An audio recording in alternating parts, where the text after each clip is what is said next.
Senhoras e senhores, boa noite, sejam todos bem-vindos e bem-vindas.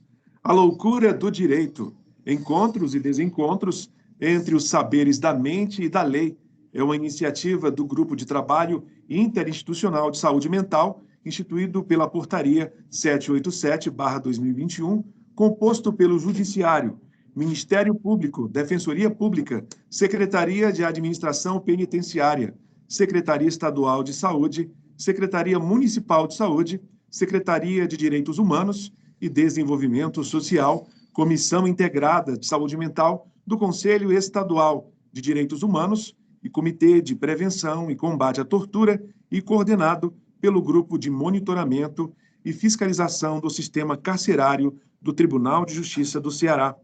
O webinário é promovido pelo Tribunal de Justiça em parceria com a Escola Superior da Magistratura, a Associação Cearense dos Magistrados e Programa Um Novo Tempo, Programa Fazendo Justiça, Conselho Nacional de Justiça, PNUD e Governo do Estado.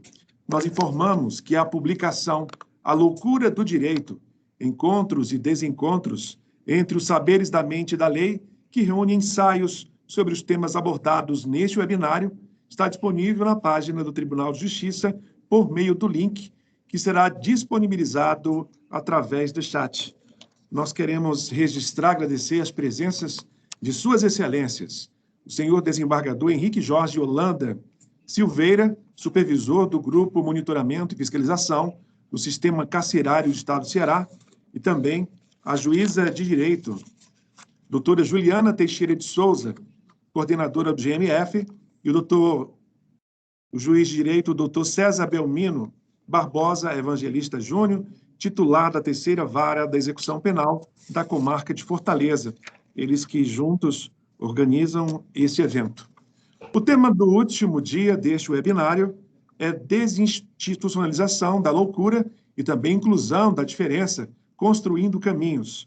Como moderadora, a doutora Lirian Mascarenhas, doutora em psicologia, professora universitária e integrante do GT de Saúde Mental do Tribunal de Justiça do Estado do Ceará.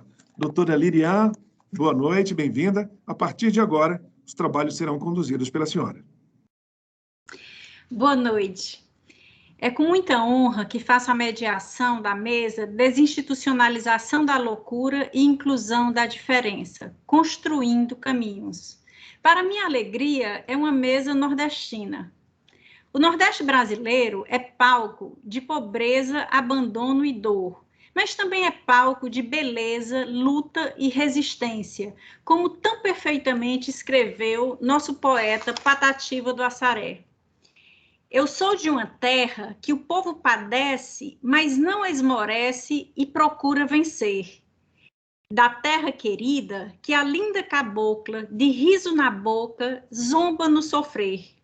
Não nego meu sangue, não nego meu nome, olho para a fome, pergunto o que há. Eu sou brasileiro, filho do Nordeste, sou cabra da peste, sou do Ceará. O estado do Ceará é belíssimo, mas também é terra de um povo que padece. É a terra de Maria da Penha, e é a terra que lê estarrecida a notícia de 33 mulheres que são mantidas em cárcere privado, vítimas de maus tratos e abuso sexual em uma clínica psiquiátrica na cidade de Crato, agora, em agosto de 2021. É a terra de Chico da Matilde, nosso dragão do mar, referência na luta pelo fim da escravidão no Ceará. E é a terra que acordou no dia 17 de agosto de 2021 com a notícia de uma operação que resgatou 17 pessoas de uma situação análoga à escravidão na região de Itaitinga.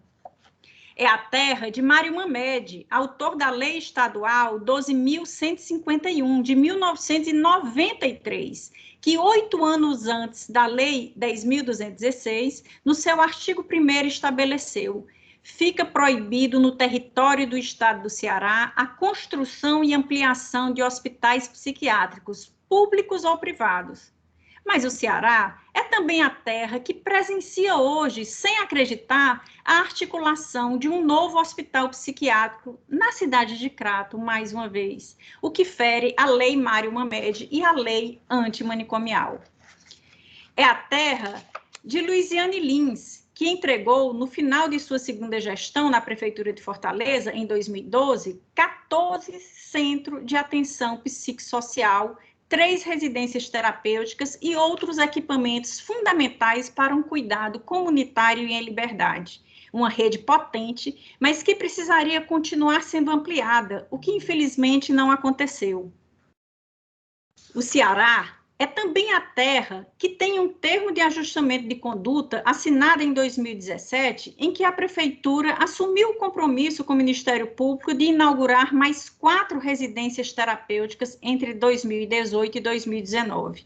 Até a data de hoje, o compromisso não foi honrado.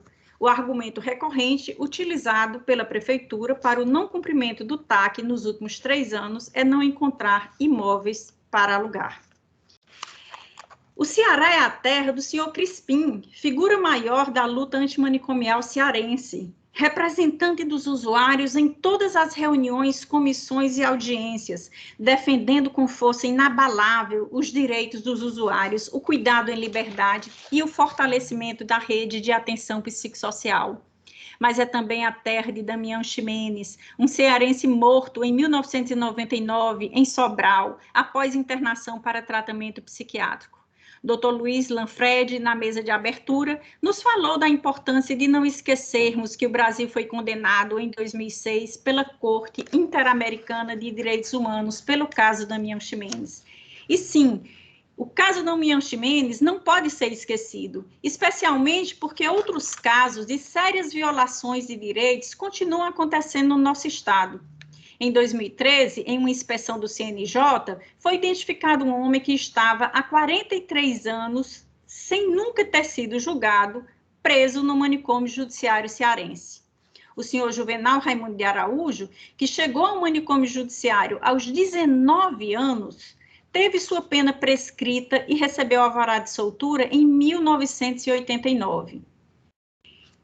Mas apenas em 2013, aos 62 anos, 24 anos depois do alvará de soltura, ele finalmente obteve um resquício de justiça ao ser transferido para uma residência terapêutica. Até recentemente, no dia 13 de julho de 2021, tínhamos no manicômio judiciário Estênio Gomes um homem que estava desinternado há 26 anos. Como o seu Juvenal, ele também entrou muito jovem no manicômio, aos 18 anos de idade. Aos 22 anos foi desinternado, mas somente conseguiu encaminhamento para uma residência terapêutica após 26 anos de encarceramento ilegal. Paulo Freire dedicou seu livro Pedagogia do Oprimido, aspas, aos esfarrapados do mundo e aos que nele se descobrem, e assim descobrindo-se, com eles sofrem, mas, sobretudo, com eles lutam. É deste espírito de luta que ontem falavam Daniela Arbex e Patrícia Magno. É com esse espírito de luta que o GT interinstitucional tem buscado a desinstitucionalização das pessoas com sofrimento mental encarceradas no manicômio judiciário Estênio Gomes. É com esse espírito de luta que eu e Márcia Lustosa representamos no GT a Comissão Integrada de Saúde Mental, vinculada ao Comitê Estadual de Prevenção e Combate à Tortura e ao Conselho Estadual de Defesa dos Direitos Humanos. Foi com esse espírito de luta que fiz minha tese de doutorado, Entre a Loucura e o Crime, a periculosidade em questão no manicômio judiciário Estênio Gomes. Investiguei casos de pessoas que entraram no Estênio Gomes em janeiro de 1970, logo após sua inauguração, e casos atuais de pessoas já desinternadas, mas que permaneciam lá encarceradas.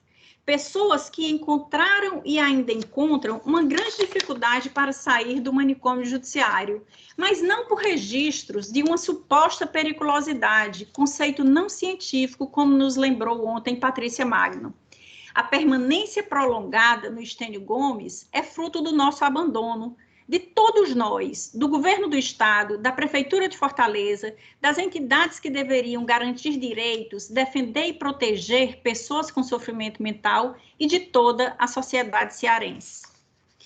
É com esse espírito de luta que os militantes da luta antimanicomial continuarão a falar sobre o estado do Ceará, terra de tantos cabras da peste, manter um manicômio judiciário há mais de 50 anos, quando tantas experiências exitosas no Brasil já possibilitam o cuidado em liberdade, como é o caso do Paima no Maranhão e do Paili em Goiás. O Programa de Atenção Integral ao Louco Infrator, PAILI, citado ontem por Patrícia Magno, foi idealizado pelo promotor de justiça Haroldo Caetano, que recebeu o Prêmio Inovare pela concepção do programa.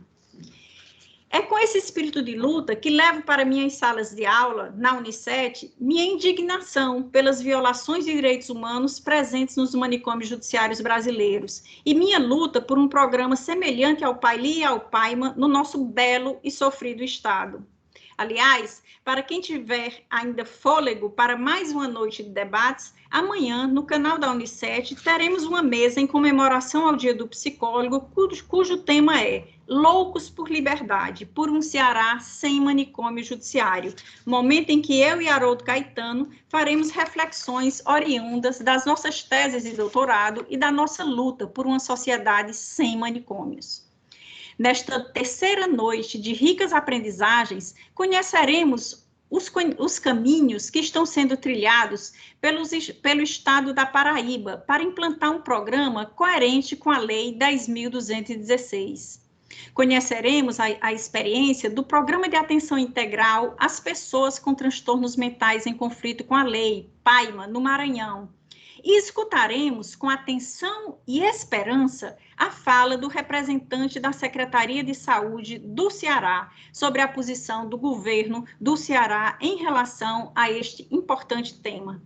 E para encerrar este evento que tanto nos tem enriquecido e emocionado, contaremos no final com a presença da doutora Luciana Teixeira, que tem construído caminhos para a desinstitucionalização da loucura e inclusão da diferença no Ceará, estando à frente do GT Interinstitucional e da organização deste webinário, sempre com o apoio irrestrito da doutora Nádia Bortolotti, coordenadora estadual do programa Fazendo Justiça do CNJ, em parceria com o PNUD. Iniciarei agora a apresentação dos painelistas e lembro aos participantes que as perguntas deverão ser feitas pelo chat e serão lidas ao final das falas. Olívia Maria de Almeida, doutoranda em Psicologia pela Universidade Federal do Rio Grande do Norte. Colaboradora externa do Grupo de Pesquisa e Extensão Loucura e Cidadania da Universidade Federal da Paraíba. Compõe o Grupo Interinstitucional de Trabalho Interdisciplinar em Saúde Mental do GMF do Tribunal de Justiça da Paraíba. Olívia, você vai ser a primeira a falar e está com a palavra. Obrigada, Lirian. Vocês me escutam bem? Perfeito. Boa noite a todas e todos. Primeiro, eu gostaria de agradecer imensamente pelo convite que me foi feito. Saúdo o Tribunal de Justiça do Estado do Ceará, na pessoa do desembargador senhor Henrique Jorge. Saúdo e parabenizo também o GMF do TJ Ceará, na pessoa da doutora Luciana Teixeira, pessoas que têm organizado, né, esse evento, que tem, enfim, chamado muita atenção da gente. A gente tem parabenizado muito e temos aprendido muito. Estou aqui hoje nessa tarefa, mas também acompanhei todo o evento e sei que aprendemos muito, foi um momento muito rico, está sendo um momento muito rico de trocas, de partilhas e de encontros também. Então, desde já parabenizo, agradeço a Lirian pelo texto inicial, que tanto nos provoca e nos convoca. Então, para iniciar esse momento, após agradecimentos, em especial a Nádia também, que foi quem me fez o convite para estar aqui hoje enquanto coordenadora estadual, né, do programa Fazendo Justiça, que é importante ressaltar que tem uma importância fundamental aqui no estado da Paraíba. Eu também vou destacar a atuação neste processo deste programa, né? E dando um pouquinho de continuidade a partir do que a Lirian colocou, trazendo um pouco do lugar de onde falo para que possam compreender também o porquê estou situada nessa roda de conversa acerca da desinstitucionalização. Esse processo aqui na Paraíba, o qual eu vou apresentar na minha aula, ele inicia, na verdade, lá em 2013, alguns bons anos atrás, quando o Grupo de Pesquisa de Extensão Loucura e Cidadania da Universidade Federal da Paraíba, que é um grupo interdisciplinar, também convido, né, as pessoas que tiverem interesse e disponibilidade de acessar as redes sociais do grupo, Loucura e Cidadania. Naquele período, existia esse grupo de forma interdisciplinar e se formulou um projeto de pesquisa voltado a mapear a realidade do público que naquela época estava submetido à medida de segurança aqui no estado da Paraíba. Esse projeto de pesquisa ele foi apresentado ao Tribunal de Justiça e a várias outras entidades, especialmente do sistema de justiça, e é naquele momento que o TJ, a partir da Vara de Execuções Penais aqui da capital, de João Pessoa, que eu vou falar mais à frente, passa a lidar com mais intensidade com essa temática. Então, eu vou traçar esse percurso de uma forma muito objetiva também, porque a gente tem um limite aqui, mas para que a gente compreenda um pouco das ações e do processo que culmina com a publicação do Plano de Atenção Integral à Pessoa com Transtorno Mental em Conflito com a Lei, que é o primeiro plano de política pública no Brasil voltado a esse segmento e que reflete esse processo de anos construído aqui no estado da Paraíba por muitas mãos, por muitos profissionais comprometidos, por muitas, enfim, militantes, pesquisadores, juízes e juízas, promotores, defensores, profissionais do SUS, do SUAS. Então envolveu toda uma rede em prol de repensar essa reorientação desse modelo. Então minha fala vai ser um pouco direcionada nesse sentido. Além desse lugar que atualmente, né, desde minha formação inicial, estive enquanto extensionista, pesquisadora, passei por todo esse processo e hoje, enquanto profissional, continuo colaborando, mas também desse lugar de fundadora, junto à coordenadora do curso, que é a professora Ludmila Corrêa, do curso de Direito aqui da UFPB. Também desenvolvi na pesquisa de mestrado uma pesquisa voltada à categoria da desinstitucionalização também aqui no nosso HCTP, né? O nosso estado da Paraíba tem um Hospital de Custódia e Tratamento Psiquiátrico, um manicômio judiciário, eu prefiro continuar nominando, e na pesquisa de mestrado também trabalhei como categoria central a Desinste, e aí dialoga muito com o que a Lirian também já sinalizou aqui, com o que ela trabalhou na tese, né? Pensando nesses casos das pessoas que já tinham uma sentença de desinternação prolatada, mas continuavam sob a custódia da instituição por diversos motivos, mas que envolviam a ausência de vagas em residências terapêuticas, a falta também de um processo interinstitucional, e que hoje a gente percebe de 2018 para cá, né, da minha defesa de dissertação para o ano de hoje, como isso, para o ano que estamos, como isso se modificou. Mas isso não se modifica sozinho, né? São muitas mãos, são muitos processos, são muitas reuniões, muitos encontros, ligações, documentos, enfim, é um esforço realmente imenso para a gente conseguir produzir rupturas e modificar uma lógica tão arraigada, né, nas instituições, na nossa legislação. Então, todo esse processo, eu parto também da compreensão e da problematização da própria categoria da desinstitucionalização, que nomeia aqui a nossa mesa. Eu retomo algumas referências, algumas nacionais, mas trago aqui o Paulo Amarante, que sempre vai também colaborar para a gente pensar um pouco desse processo da luta contra essa institucionalização desse segmento, né? E aí aqui a gente tem problematizado isso por perceber também que muitas vezes nossa compreensão está limitada, está restrita a processos de deshospitalização ou desinternação, ou processos muito mais específicos e que representam talvez uma etapa que é importante, mas aqui não dá conta de toda a problemática que envolve a categoria da desinstitucionalização, né? Entendida por esse autor, médico, psiquiatra, como um desmontar de todo esse aparato manicomial.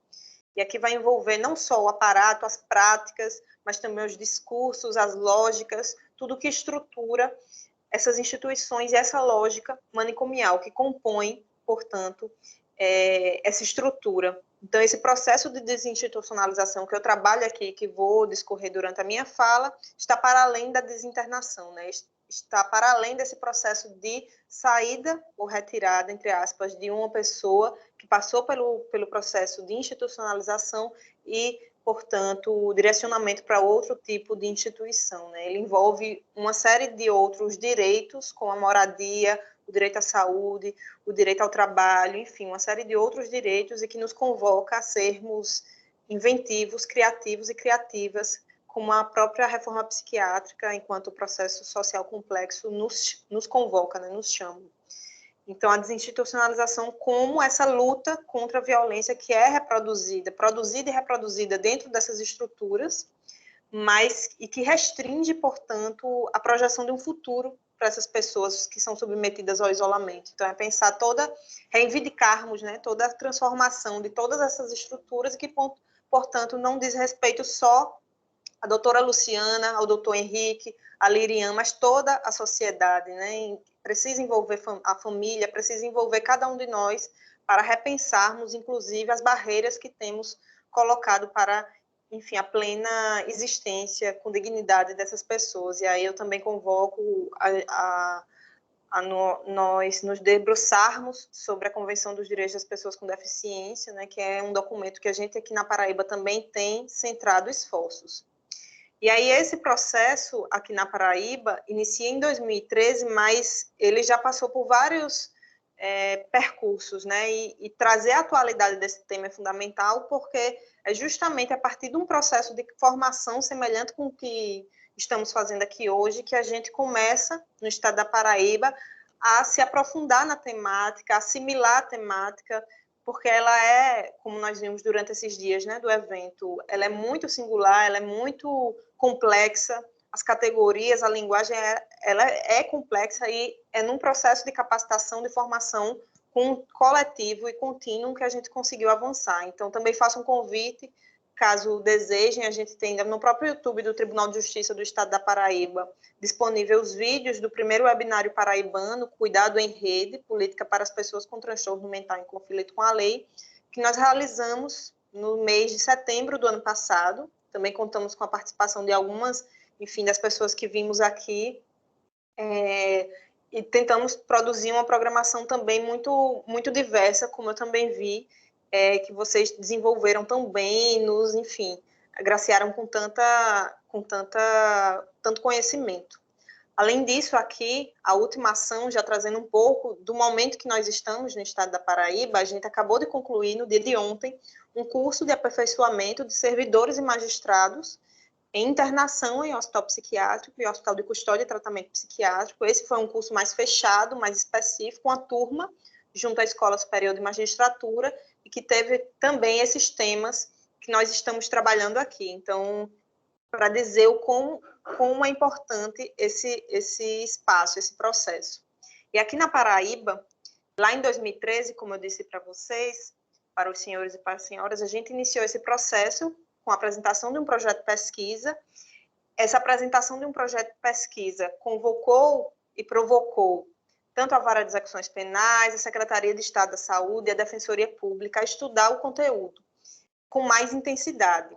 E assim, passamos até algumas respostas institucionais, de acordo com cada atribuição, com relação a essa temática. Esse projeto de pesquisa ele não chegou a ser executado por diversos fatores, mas a partir de 2014 ele colocou na agenda desses órgãos, dos eventos, programações relacionadas a essa temática. Então, desde a Semana da Luta Antimanicomial até o encontro de juízes criminais e da execução penal aqui do estado da Paraíba, passou a incluir essa temática. Mesas voltadas para a reorientação desse modelo a partir da Lei 10.216. Também é em 2014 que o GMF, aqui do Tribunal de Justiça da Paraíba, publica uma portaria 3 de 2014, que cria um grupo de trabalho que tem a finalidade de elaborar um plano de ação para subsidiar a reorientação e reestruturação desse modelo aqui no Estado. Esse grupo de trabalho ele não teve continuidade por diversos motivos, e só em 2019, e é importante ressaltar aqui que é em 2019 que o programa Fazendo Justiça à Época, né, Justiça Presente, passa a atuar com mais incidência no estado da Paraíba, como eu acredito que também nos demais estados. A gente tem, portanto, essa presença do CNJ no território. A gente tem, naquele contexto, eu estava enquanto coordenadora do Mecanismo Estadual de Prevenção e Combate à Tortura na Paraíba, e nós realizamos uma inspeção na unidade, no hospital psiquiátrico aqui, porque na nossa realidade, o HCTP, o Hospital de Custódia e Tratamento Psiquiátrico, e aqui é a Penitenciária de Psiquiatria Forense, ela é uma unidade masculina. E as mulheres, portanto, são direcionadas para o hospital psiquiátrico. E é nesse sentido que a gente passa, portanto, a retomar os trabalhos propriamente do GITS, que é esse Grupo Interinstitucional de Trabalho Interdisciplinar em Saúde Mental. O manicômio judiciário aqui da Paraíba, ele é uma estrutura que foi criada em 1943, e os últimos dados que nós temos publicados com relação à sua população, para a gente poder fazer um comparativo com a realidade também dos outros estados, porque sei que tem gente aqui do país todo, que em maio, entre janeiro e junho de 2020, se no estado todo nós tínhamos aproximadamente 12 mil pessoas privadas de liberdade, a população da PPF, que é o HCTP daqui, era de 108 pessoas nesse período, das quais 34% estavam submetidas à medida de segurança, 36 pessoas, e as demais, quase 67%, estavam internadas provisoriamente. E a gente faz um comparativo porque essa realidade também tem sido vista em outros cenários, né? A própria Patrícia, que participou do curso aqui, também relatou que é uma realidade, apesar de números distintos, mas as proporções são semelhantes no estado do Rio de Janeiro. A gente tem uma população submetida à medida de segurança, inclusive muito próxima à quantidade de agentes e policiais penais da própria unidade, para a gente perceber a dimensão do gasto público também direcionado à própria instituição, né? Essa estrutura ela foi alvo de inspeções, como eu já mencionei, e este grupo de trabalho ele passou a atuar observando as recomendações direcionadas nesses relatórios também. Então, o objetivo do grupo de trabalho, que passou a ser composto por 15 órgãos e instituições, era elaborar esse plano estadual de atenção integral, que foi publicado em março desse ano, a partir da resolução 19 de 2021 da Comissão Intergestores Bipartite da Secretaria de Estado de Saúde. Ela está disponível, a resolução 19 está disponível, né, tanto na plataforma do próprio governo, enfim, outros canais, sites oficiais, da CIB também, e ela vai trazer toda uma estrutura de um plano pensado a partir da escuta de todas essas experiências. Então, nós fomos a Pernambuco conhecer a experiência da EAP, que é a equipe que eu acredito que Janete vai trazer mais dados para a gente, mas a gente foi falando da realidade do Maranhão, né? Mas daqui a gente também foi para o estado de Pernambuco, conhecer o trabalho da EAP, nós dialogamos com a equipe do Pará para conhecer a equipe do Pará, nós dialogamos com o Rio de Janeiro, com Minas Gerais, com o PAEMA do Maranhão, com o PAILI de Goiás, e assim fomos entendendo o funcionamento desses outros estados para pensar aqui a estrutura do plano. E entendemos que é a desinstitucionalização, essa categoria central, que figura como o primeiro eixo do plano do estado da Paraíba. Então, se vocês acessarem, o plano está disponível, em breve ele vai ser disponibilizado de forma diagramada, né? A partir do apoio, né, da contribuição de todas essas instâncias, todos esses órgãos que compõem o grupo de trabalho, do sistema de justiça, instituições de ensino, controle social, etc. E esse plano de política, ele é organizado em 3 eixos, mas ele tem a desinstitucionalização como eixo central, seguido da prevenção, que pensa não só a porta de saída, mas também a porta de entrada, que eu acredito que a Patrícia também deve ter dialogado, e aí traz todos os equipamentos, as estratégias, e principalmente, no eixo 3, são pensados os fluxos de atendimento, desde a fase de conhecimento até a fase da execução da medida de segurança. Então, foram formulados ali no nosso plano fluxogramas destes procedimentos, a partir da perspectiva da reforma psiquiátrica, do modelo social da deficiência e de novas estratégias de responsabilização que não privação de liberdade. Então, a gente passa a observar a instrução do processo junto às redes de cuidado, a RAPS, mas também as outras redes de saúde. A gente convoca os colegiados e conselhos da assistência social e dos gestores municipais de saúde para também estarem presentes, e nesse momento estamos construindo o termo de cooperação entre todas essas instâncias, pensando a responsabilidade de cada uma, o papel de cada uma dentre suas atribuições. Então, esse plano ele prevê uma perspectiva de círculos restaurativos, do envolvimento das redes, de avaliações biopsicossociais, que utilize a classificação internacional de funcionalidades. Enfim, ele traz uma série de outras estruturas que são pensadas no sentido de priorizar o cuidado em liberdade. E aí, no contexto de pandemia, já finalizando a minha fala, que meu tempo já está esgotado, esse grupo de trabalho ele também prosseguiu, então foram publicadas portarias pensando na suspensão do retorno desse público, né, para a instituição no contexto de pandemia. A própria Corregedoria Geral de Justiça que também proferiu uma decisão no sentido de adequar todo esse sistema à Lei 10.216 e observar resoluções e recomendações do CNJ, do Conselho Nacional de Política Criminal e Penitenciária. Então, é fundamental a gente perceber que essa inclusão do Conselho de Secretarias Municipais de Saúde, do colegiado de gestores municipais da assistência social, e pensar qual é o papel também do sistema de justiça nesse processo, né? Pensando o compartilhamento de responsabilidades, a criação de núcleos de saúde mental internos a esses órgãos que possa passar a orientar a atuação destes profissionais, o poder também de convocar, de reunir, de criar agendas para construir uma política específica, já que são estruturas que dispõem de profissionais que têm, né, condições de estarem capacitados, pensar também a produção dos laudos, ampliar esse olhar sobre a produção da perícia, que não se restringe à dimensão psiquiátrica, mas que inclua, portanto, equipes multiprofissionais, exames multidisciplinares e não só psiquiátrico. Então, a gente percebe que a criação de novos circuitos para apreciação do fato delituoso, olhando esse público, precisa envolver, portanto, necessariamente essas instâncias. E aí, acredito que a Patrícia também deve ter colocado essa dimensão do controle de convencionalidade, que a gente também tem debatido aqui, muito com a contribuição dela, mas que precisa envolver também esse sistema de justiça especial, o Poder Judiciário, e que aqui no Estado a gente tem a felicidade de contar com juízes e juízas extremamente sensíveis, enfim, que estão constantemente se atualizando e repensando também essas práticas. Então, vou encerrar aqui, nesse momento, pensando que o processo de desinstitucionalização, ele nos traz enormes desafios, né? A gente tem que lidar com a estigmatização, com, enfim, uma série de desafios com relação aos próprios serviços, a busca por vagas, mas que é também esse poder que o sistema de justiça tem de cobrar e de provocar, que pode fazer essas instâncias também funcionarem. Então, eu vou encerrar por aqui, fico aberta para a gente poder conversar na continuidade. Eu posso também falar um pouco mais sobre o termo de cooperação. Obrigada, Lerian. Muito obrigada, Olívia. É muito bom escutar você, escutar essa experiência tão próxima a nós, mas que já está mais adiantada.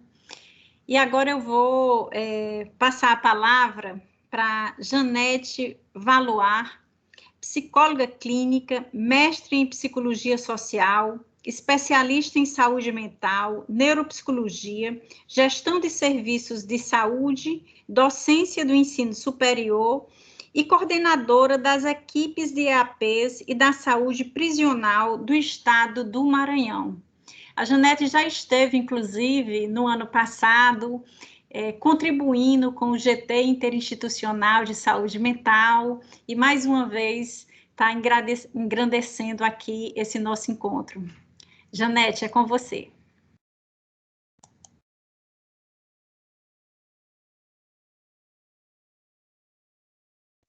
Está me ouvindo agora? Sim. Tá.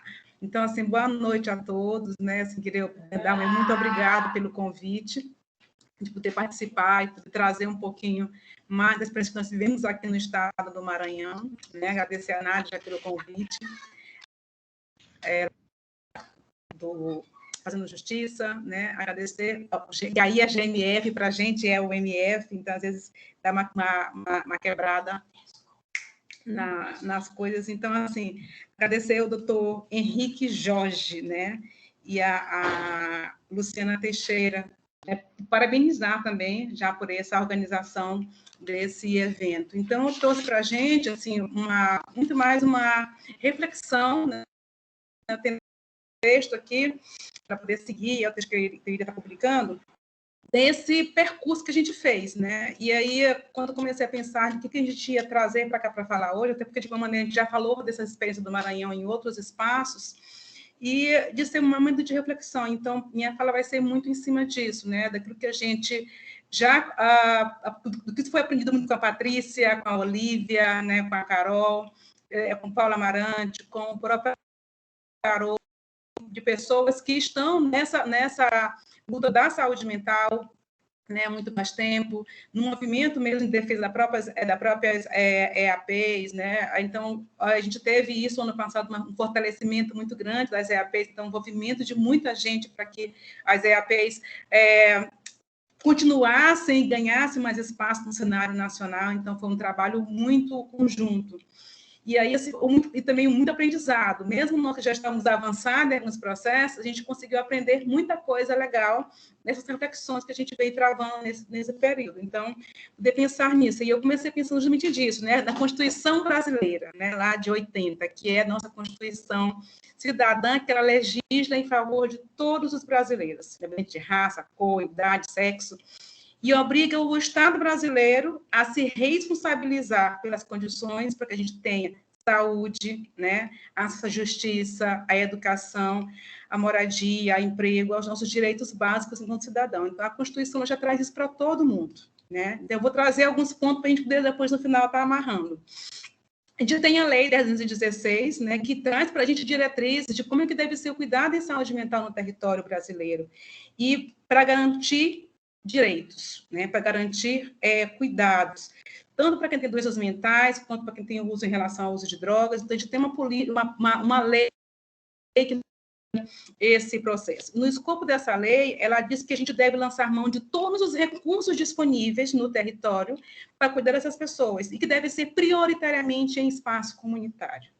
Então, pensando nesses dois pontos aí importantes, né? A Constituição Federal, que diz que é para todos, a própria lei, né, da saúde mental, que diz que é, né, para todos, que deve ser comunitário, que a gente não deve medir, né, esse esforço, que todos tenham cuidado de acordo com a sua necessidade.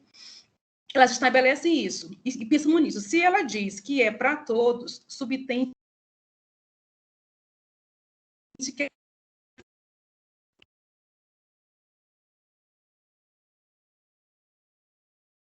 além de estar para todos, que sofrem devido à doença mental, e aí quando diz todos, está incluindo quem? Quem está em conflito com a lei e quem não está em conflito com a lei. Então, a gente começa a criar um monte de janelinhas, vamos pensar, que contraria o que a própria lei diz. Então, ela garante a todos que têm doença mental esta modalidade de cuidado, né, que é em meio comunitário, que é justamente acessar todos os seus direitos. Quando a gente identificar essas duas leis nos seus mandatos, temos dois aspectos importantes a destacar. O primeiro é que as pessoas com transtornos mentais sejam tratadas como todos os outros brasileiros, já que a Constituição é para todos, né? A segunda é que deve ser prioritariamente em dispositivos comunitários, os espaços hospitalares apenas quando o quadro mais agravado até a sua estabilização, né, do quadro de saúde, e com retorno para o lar, para a continuidade do seu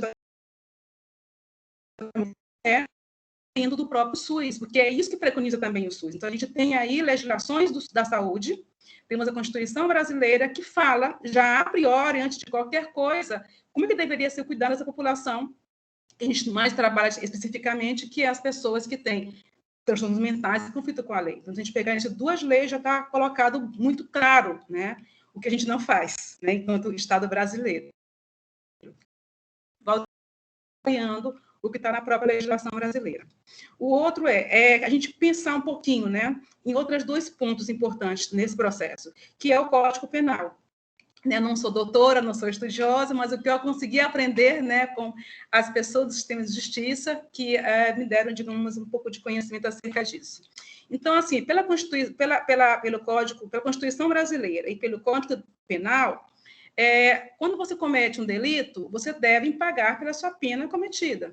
E, de modo geral, você paga com a privação, você tem, né, as sentenças que são dadas pelo judiciário, e que as penas elas são privativas de liberdade, elas são de multa, restritiva de direito, ou como a gente tem hoje muitas penas alternativas. Então, ela já traz isso para as penas, né? Quando há, de fato, crime, quando você é condenado a cumprir essa pena. Quando você vem pensando para as pessoas que têm transtorno mental, elas são absolvidas.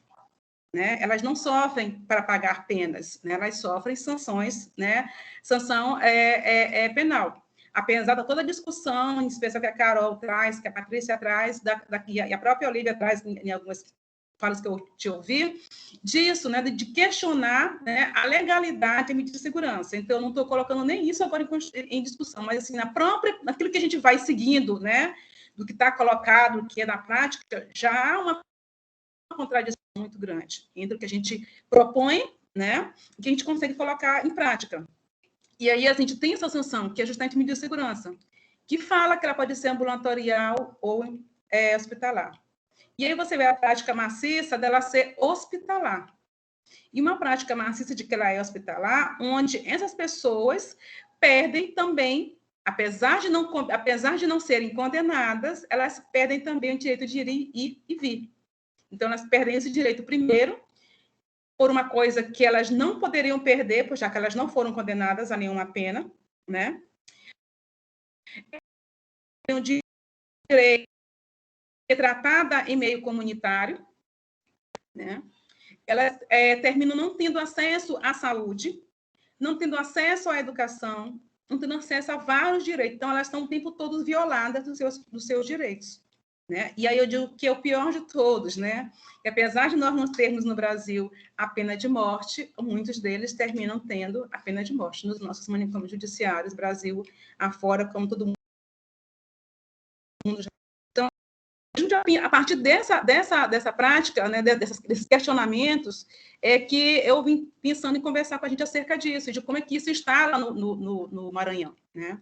E é justamente a partir do questionar, né, em especial nos casos do Maranhão, do sistema, né, de justiça, que partiu esse questionar, porque nós tivemos juízes sensíveis já à saúde mental, juízes sensíveis a uma justiça que de fato seja restaurativa e não mais adoecedora e não mais criminalizante. Então, foi a sensibilidade, né, de dois juízes aqui no estado do Maranhão, que foi o doutor Fernando Mendonça e doutor Douglas Mello, que começou todo esse movimento, né, de a gente começar a questionar. Então, uma coisa que ninguém da saúde mental, ninguém da saúde, ninguém do sistema prisional, ninguém nos questionava acerca disso. Então, isso era uma coisa estabelecida, dada, como feita. Então, a partir desse incômodo deles, começou a gerar incômodos em todos nós. Então, de quanto que é importante que alguém se incomode, né? Que alguém convoque, né?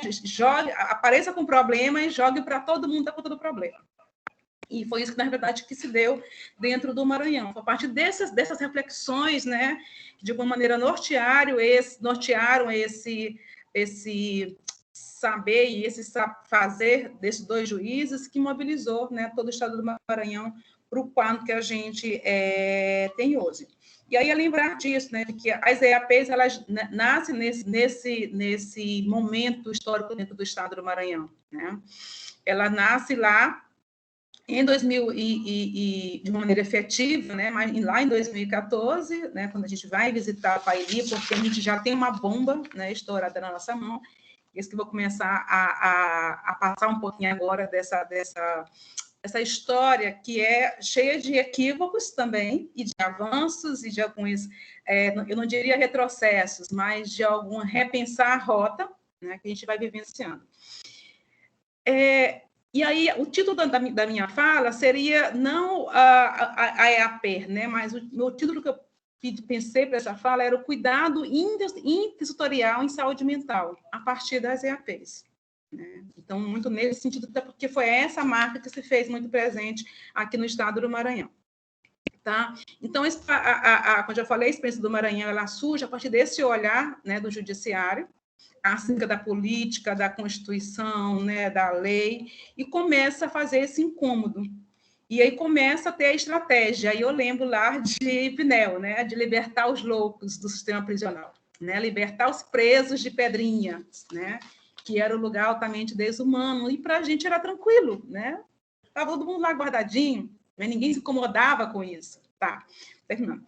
Então, assim, se criou, né, sem se dar conta disso, quando você tentou libertar esses pacientes, trouxe Ponina, você criou no estado do Maranhão um manicômio judiciário, que foi uma rota, que foi um plano que nós não previmos inicialmente. A ideia era trazer do presídio e colocar dentro de um hospital, mas esse hospital se tornou manicômio. E aí começa o nosso grande problema, e é onde nasce, de fato, a proposta e a efetivação das EAPs frente aos problemas que foram colocados a partir de então. Então, essa primeira estratégia, né, ela se transformou, na verdade, em um grande equívoco, até mesmo na nomenclatura dessas novas pessoas, que eles não eram mais presos de Pedrinhas, eles não eram mais os loucos de Pedrinhas, eles agora eram os PPLs, eles eram os presos de justiça, ganharam uma nomenclatura, e a grande questão era preso ou era paciente, já que estava em um hospital que outrora não era manicomial, né, apesar de ser... Aliás, não era um manicômio judiciário, mas era um manicômio em processo de fechamento. Tá? Nos demos conta desse equívoco e replanejamos a rota. Né? A EAP, que começa nesse momento a ser implantada e a ser convocada a trabalhar basicamente com medidas de segurança. Esse era o foco, né? Para isso que nós fomos no Pairi, lá em Goiânia, conhecer, para desinternar. E fazíamos isso, né? Desinternávamos, a sanidade até abraçava, alguns pacientes melhoravam, mas não havia o esvaziamento. Até porque, apesar de trabalhar com medida de segurança, a gente pensou desde o começo de não mandar para nenhuma outra instituição. O paciente tinha que ir para o meio comunitário, ele não podia fazer uma migração do hospital para esvaziar para um outro lugar, outro tipo de abrigamento, ele tinha que ir para casa. E a gente percebeu que o Hospital Nina Rodrigues não esvaziava, pelo contrário, tirava 5 e entrava 10. A conta não batia nunca nesse processo.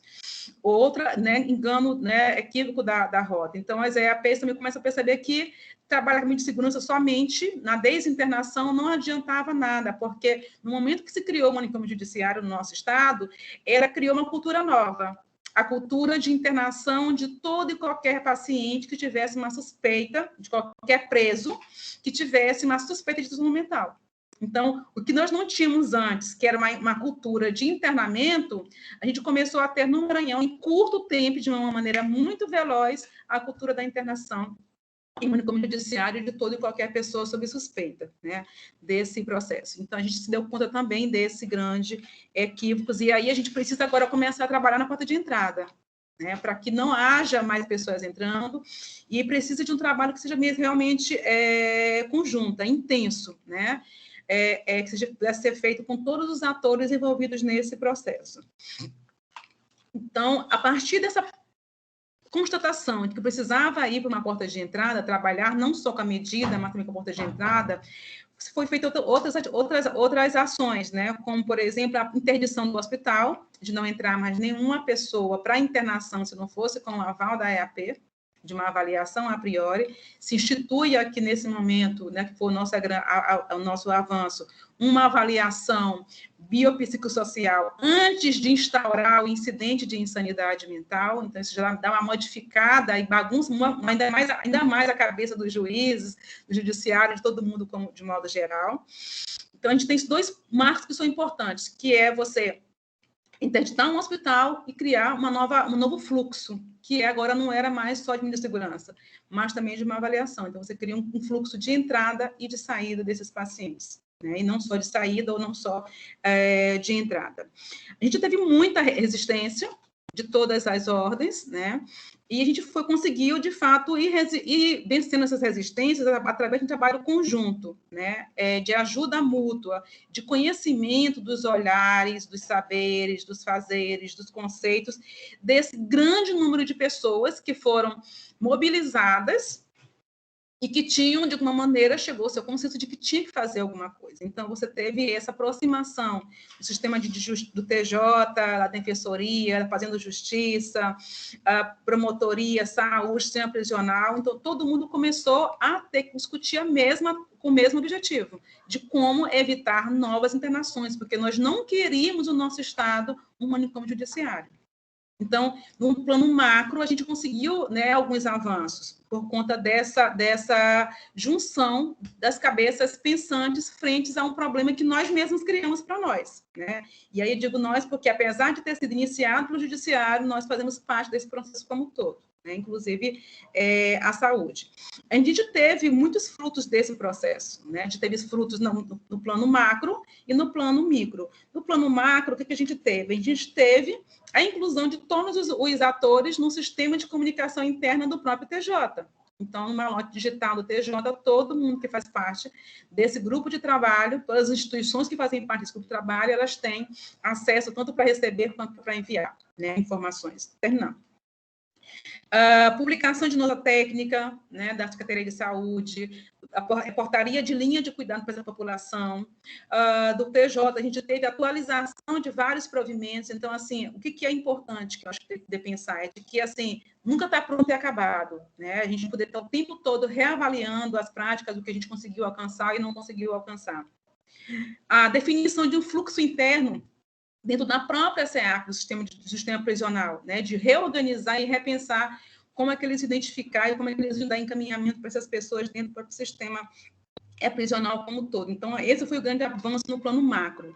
No plano micro, é poder pensar que a gente conseguiu sensibilizar e mobilizar os vários, né, atores do campo do sistema de justiça, da saúde, da ciência social, do sistema prisional, onde a gente vê hoje CAPES já numa articulação quase que espontânea e natural com as unidades prisionais. Então, você vê hoje reuniões, unidade prisional, diretor de unidade prisional, reunindo com a Secretaria de Saúde, marcando já a consulta para os pacientes que existem na unidade prisional no CAPES. Então, já existe uma interação. E isso foi fruto de muita sensibilização, porque anteriormente também não havia esse olhar, né, desse processo. Hoje, CRAS consegue se responsabilizar pelos pacientes, onde não tem CAPES. Junta-se UBS e CRAS, e eles são responsáveis pelos pacientes que estavam outrora dentro do hospital, para esse cuidado. Então, muito se conseguiu avançar, né? Sempre nesse processo, você avança, implanta, avalia, discute, rediscute, vê as novas questões que estão surgindo e vamos encontrando saída. Então, sempre, como se diz, como falou bem Olívia, buscando a nossa criatividade, de pensar soluções onde não tem a priori solução. E a gente vive que tem desafios atuais? Tem. A gente conseguiu apaziguar muita coisa, né? Mas a gente tem hoje grande desafio para nós aqui no Maranhão, é a questão do abrigamento, né? Porque, assim, abrigamento residencial. Porque, de novo, eu volto, né? A gente não quer esvaziar o Nina, a gente quer que as pessoas... O objetivo não é esvaziar o Nina. O objetivo é que essas pessoas sejam cuidadas no meio comunitário com segurança para ela e para as pessoas que estão em torno dela. Então, a gente tem vários casos, né, que hoje os pacientes teriam condições de, né, estarem em meio comunitário, sendo tratados, utilizando toda a rede de saúde, mas não tem porque não temos moradia residencial para essas pessoas, né? O Ministério reabriu agora, essa semana passada, graças a Deus, o cadastro para novas SRTs, como é uma possibilidade de abrigamento e de fato, não de uma desinternação, mas de uma desinch que consegue trabalhar desde a porta de entrada até a manutenção desse paciente no território. E o nosso grande desafio hoje, além da questão da residência, né, da moradia residencial, é a questão do uso de drogas, né? Onde hoje, boa parte das pessoas que estão com medidas de segurança no estado do Maranhão, que são mais difíceis de a gente conseguir, de fato, atuar, de fazer que eles sejam cuidados no território, são os usuários de drogas, porque a nossa rede de saúde mental para o usuário de drogas é hiperfragilizada, então a gente termina ficando, porque é isso, a EAP é importante no processo, pelo seu papel de articulação, né, de possibilitar essa interlocução, de buscar saídas, de fazer com que todo mundo sente e pense junto, mas a EAP por si só ela não resolve nada sozinha. né? Então, tanto no campo político, ela só se manteve com apoio de vários setores, quanto no campo, lá no micro, no local, ela só é efetiva se ela conseguir ter esse papel de articulação, né? Para que a roda gire, né? Para que as coisas funcionem de alguma maneira. E é legal, é muito legal você ver um diretor de unidade, ao se deparar com um paciente que está na situação de crise, e ele não é medida de segurança, ele está lá numa situação de crise dentro da unidade. E aí ele ligar para a EAP apontar, ou então quando ele vai diretamente no hospital do município, dizer para atender esse paciente. Ou então, quando você consegue articular esse cuidado com o CAPS do território, com o hospital do território para cuidar desse paciente, mesmo que ele não seja de segurança. Então, pensar a EAP como possibilidade de cuidado intersetorial seria, de fato, disso, né? De pensar uma possibilidade de articulação de um cuidado para garantia de direito dessas pessoas, quer elas estejam sentenciadas ou não. É ter, né, o de fato estar inscrito com a lei e ter uma confirmação de algum adoecimento mental que podem estar nessa origem ou nessa consequência do estar em conflito com a lei. Então, a gente trabalha muito nesse sentido atualmente, a partir, né, dessas reflexões que eu trouxe inicialmente e com esses dois grandes desafios que a gente vai precisar trabalhar nesse restante de 2021 e começo de 2022, a gente consegue avançar nessas duas temáticas que agora é o nosso calcanhar de Aquiles que a gente precisa resolver. E, mais uma vez, muito obrigada pela, né, a oportunidade de compartilhar com vocês. Muito obrigada, Janete. Concordo inteiramente com vocês sobre a importância do Tribunal de Justiça e do programa Fazendo Justiça, Justiça Presente, desculpa, porque aqui no Ceará nós também vivemos várias inspeções no manicômio judiciário. Na verdade, o Estênio Gomes participou do censo 2011, né? Ele está lá no censo feito em 2011 e publicado em 2013, mas nós tivemos também inspeção do Fórum Cearense da Luta Antimanicomial, com recomendações importantíssimas, mas que não foram realmente consideradas, da Defensoria Pública também, inspeção realizada pela Defensoria Pública.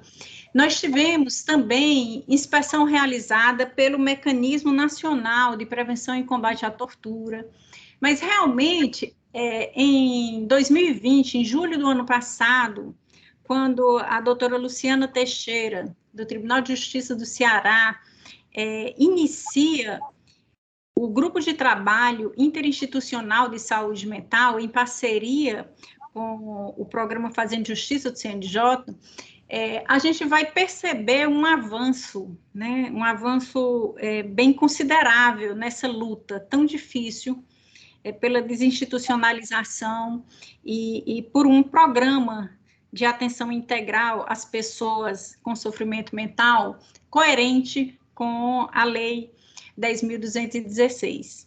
Né? Eu gostaria agora de passar a palavra para Davi Queiroz, psiquiatra formado pela Universidade Federal do Ceará, psicanalista pela Sociedade Psicanalítica de Fortaleza, é coordenador da Coordenadoria de Políticas de Saúde Mental, Álcool e Outras Drogas, da Secretaria de Saúde do Estado do Ceará. Olá, boa noite. Boa noite a todos e a todas. Eu não sei, eu estou sendo ouvido e visto?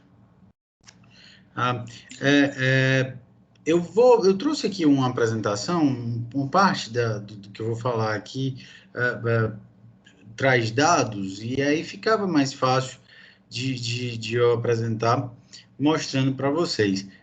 Peço só um tempo só para eu projetar aqui, tá? Certo.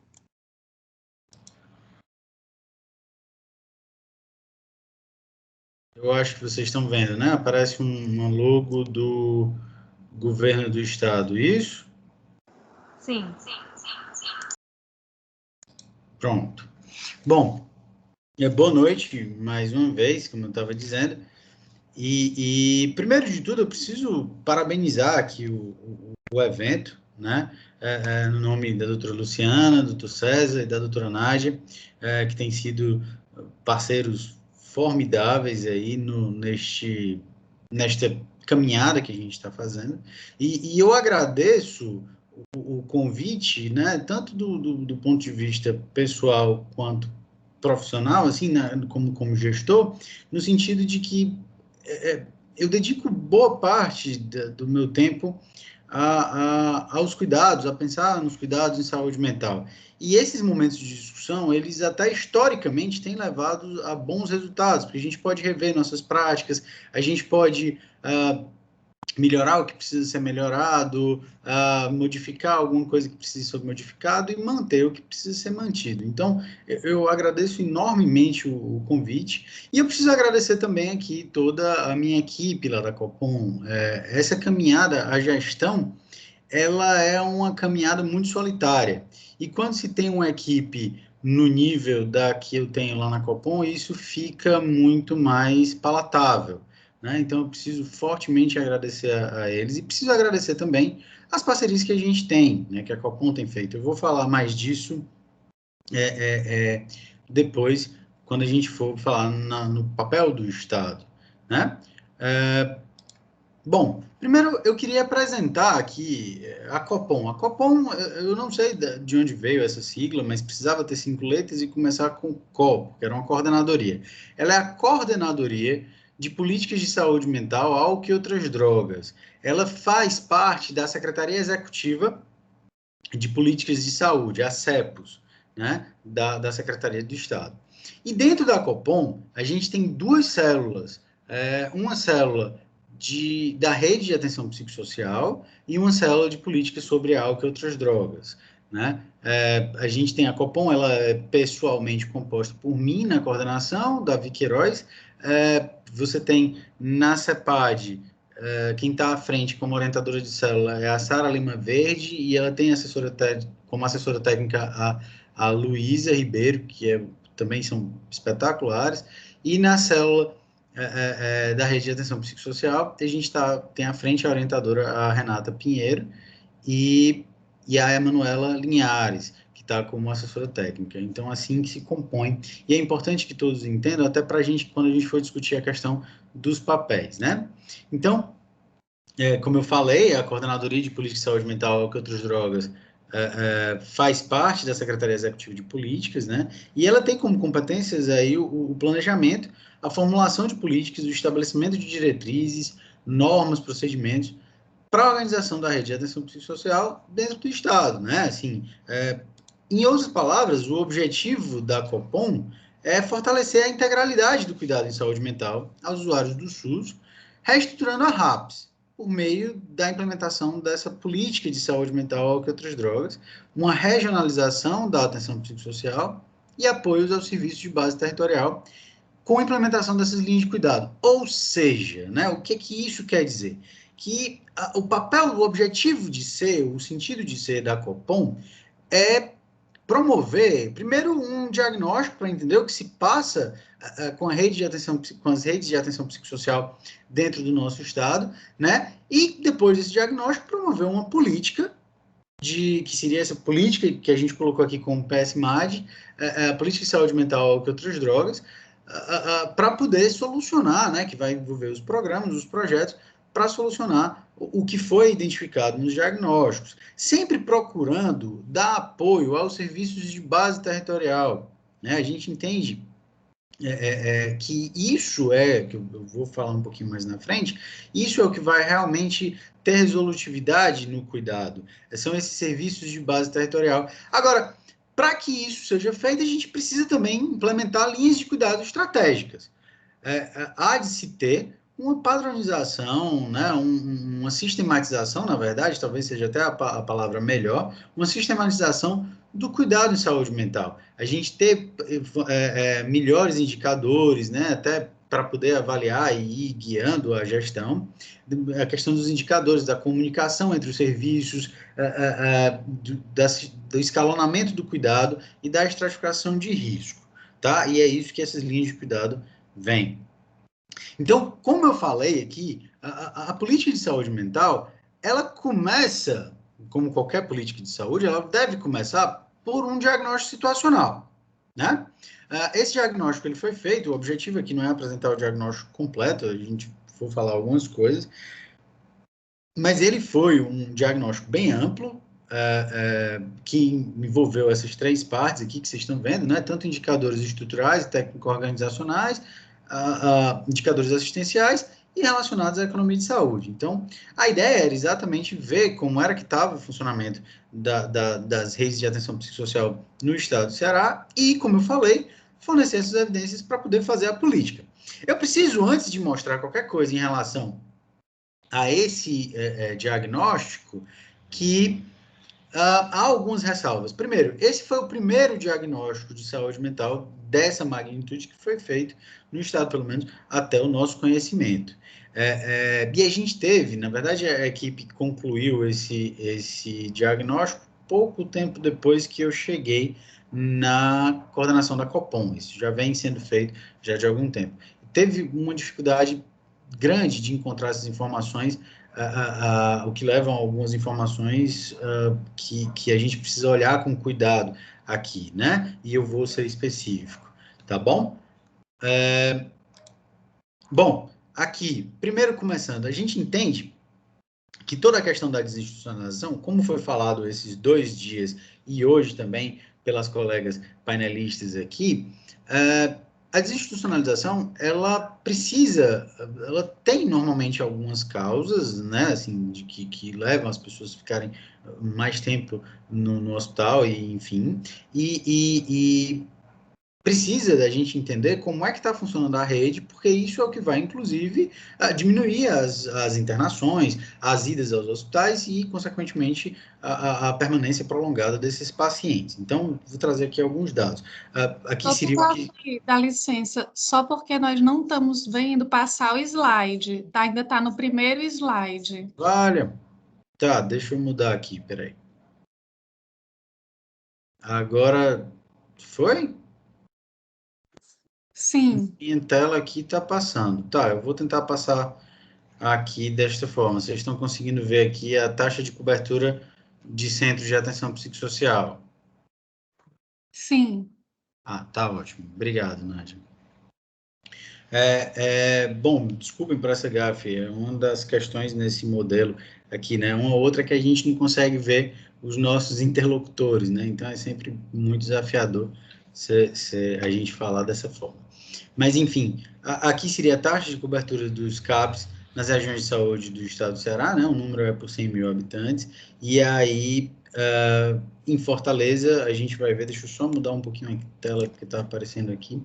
A gente vai ter essas taxas aqui, que a gente vai ver que a menor taxa de cobertura seria em Fortaleza, mas ainda assim, em termos de CAPs, pelo que diz a literatura, ainda estaria dentro do que seria uma boa cobertura de CAPs. Eu sei que isso parece meio contraditório, porque a gente sabe das dificuldades de acesso que as pessoas têm aos serviços de saúde mental, né? Assim, não só de serviço de saúde mental, mas serviço de saúde de uma maneira geral, mas no serviço de saúde mental também é muito grande. Então, como é que eu estou dizendo aqui que eu tenho uma oferta até razoável, né, de boa a muito boa, de CAPs, e eu ainda assim tenho essa dificuldade de acesso? A gente vai poder falar um pouquinho mais disso na frente. Aqui, a cobertura da atenção psicossocial, né? Como é que estão os centros em relação ao que é existente e ao que seria esperado. Você vê que está sempre acima do que seria esperado, né? Como eu tinha falado aqui. Só passar aqui. Pronto. Aqui é a questão dos leitos, né, tanto leitos em hospital geral, quanto os leitos em hospital psiquiátrico especializado. Aí a gente já começa a ter uma deficiência entre o que seria, o que está existente e o que seria esperado, de acordo com a literatura, para 100 mil habitantes aqui no estado do Ceará. Né, e a gente vê que tem, especialmente aqui na região de Fortaleza, você vai ter, nos leitos de um hospital geral, você vai ter uma diminuição bem considerável, né? Aqui seria os serviços residenciais terapêuticos, que a gente vai ter 6 serviços no estado todo, né? Sendo 2 no Cariri, aqui, Iguatu e Icó. 3 em Fortaleza e 1 em Sobral, que também é bem aquém do que precisaria, do que a gente teria que ter para poder dar uma cobertura razoável, um acesso razoável às pessoas, tá?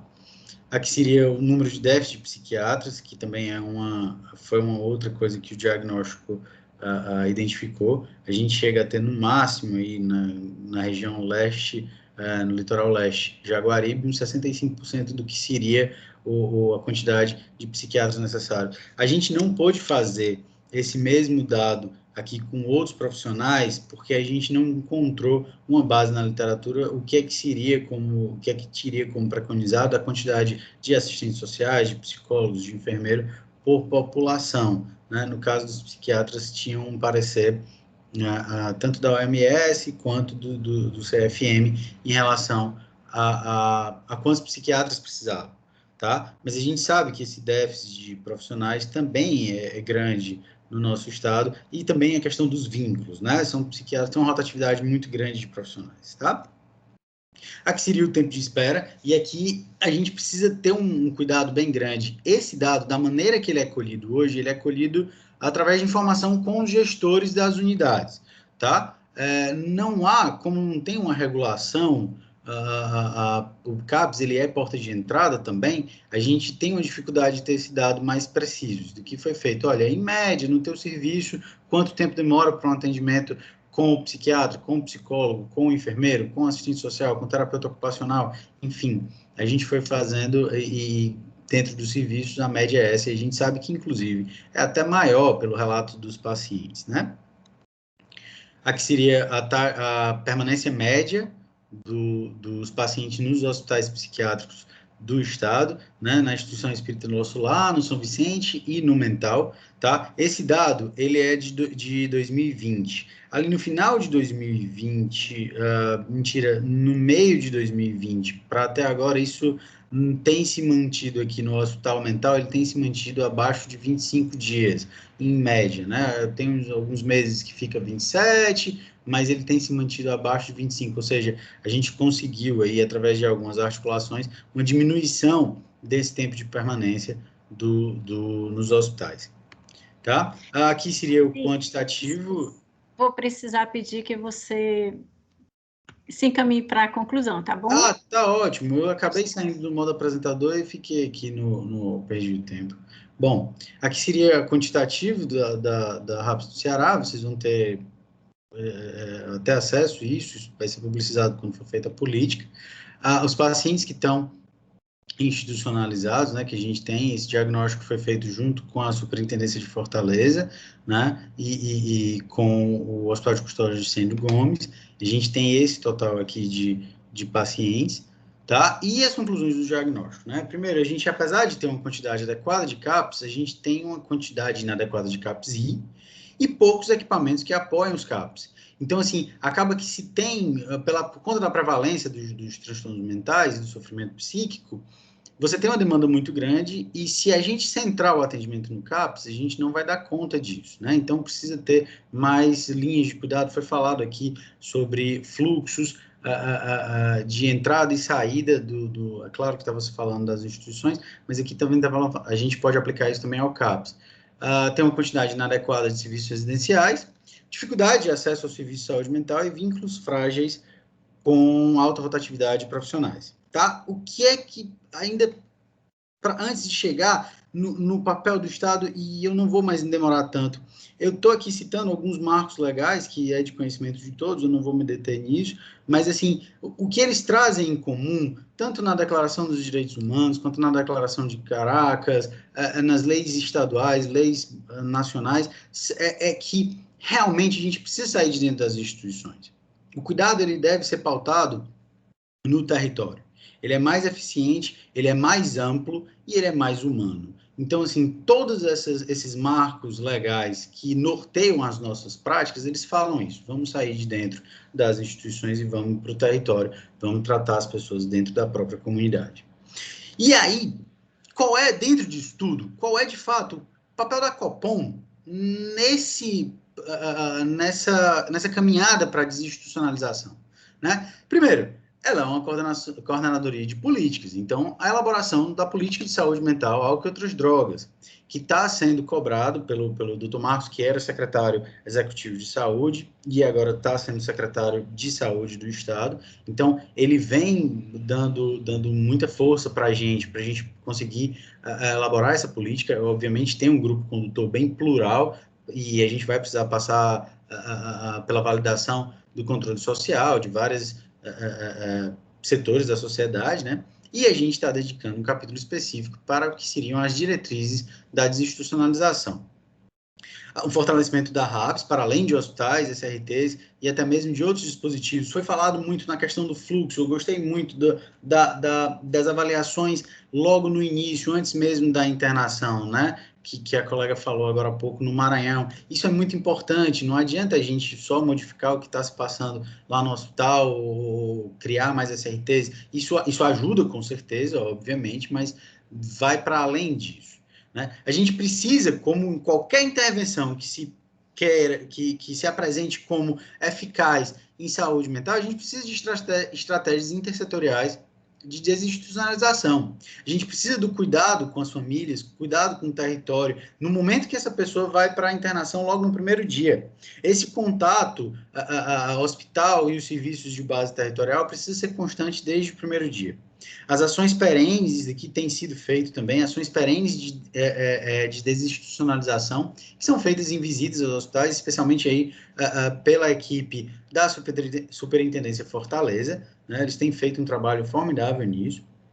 A criação de uma comissão de desinstitucionalização, a gente sabe que tem o apoio já do GTI de saúde mental, isso é muito importante, mas no momento que a propósito aqui da política, se precisa dar um tom, até uma portaria, de repente, alguma coisa para essa comissão, com propósitos bem claros, com composição perene, para que se estenda a outras gestões, né?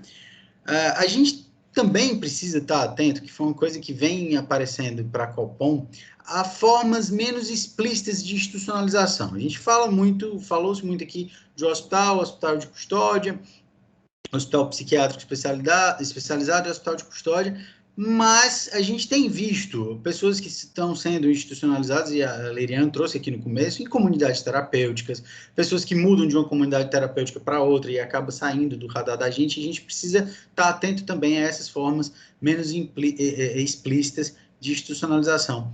E, principalmente, o papel da Copom são essas parcerias intersetoriais, né, como o que a gente faz parte aqui, dentre outras, uma participação na CISM, que é a Comissão Intersetorial de Saúde Mental, que é um braço do CESAL, e a gente precisa dessas parcerias. Por quê? Olha, eu entendo, eu estava falando com a doutora Luciana, e acho que com a Nádia também.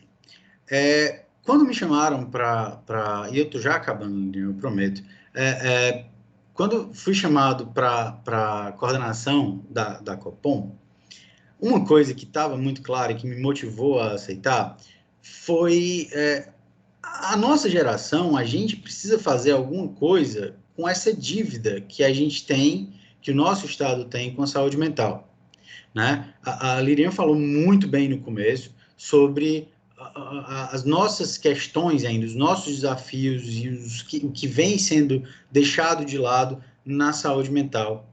E dentro dessa dívida, a gente precisa desses apoios. A gente precisa ter voz. Eu, sozinho, eu fico lá, não, o que aquele gordinho barbudo está dizendo, entendeu? Então, no momento que eu pego e chego com o apoio da CISM, que foi uma demanda da justiça, que foi uma demanda do controle social, isso dá mais força ao nosso trabalho. Além do que, essas parcerias fornecem momentos como esse. Assisti de quarta-feira, foi formidável. A gente teve vários insights lá e a gente precisa estar se comunicando para a gente poder ter essas ideias. Então, dentro dessa perspectiva, dessas parcerias, eu queria concluir com essa foto. Essa foto, ela traz, assim, pelo menos, primeiro, eu achei legal, foi eu que tirei, então toda vez eu coloco ela aqui, porque eu acho ela bem bonitinha. Mas, assim, o que é que me dá, assim, nessa foto? Primeiro, o raiar do sol, isso é o nascer do sol, ou seja, um dia está surgindo. E eu acho que a primeira coisa que a gente precisa fazer inclusive vendo a fala das colegas painelistas, a gente precisa criar essa estrada. A gente precisa ter um método no nosso caminhar. E eu acho que o desafio primeiro da Copom, diante dessa dívida histórica que ela tem, é se criar essa estrada. E uma estrada não se faz sozinho. A gente precisa dessa colaboração, a gente precisa desses momentos, a gente precisa de algum puxão de orelha, a gente precisa de alguma chamada, a gente precisa escutar a população, a sociedade, para poder ajudar a construir essa estrada, para que, ainda que eu não tenha todas as motos e carroças e carros para passar aqui, pelo menos a estrada está construída, e ela fica aí, e a gente sabendo que precisa de chegar em algum lugar, né? E eu acho que esse é o principal papel da Copom agora, com a elaboração das políticas, tá? Muito obrigado, e era mais ou menos isso que eu tinha para falar. Obrigada, Davi.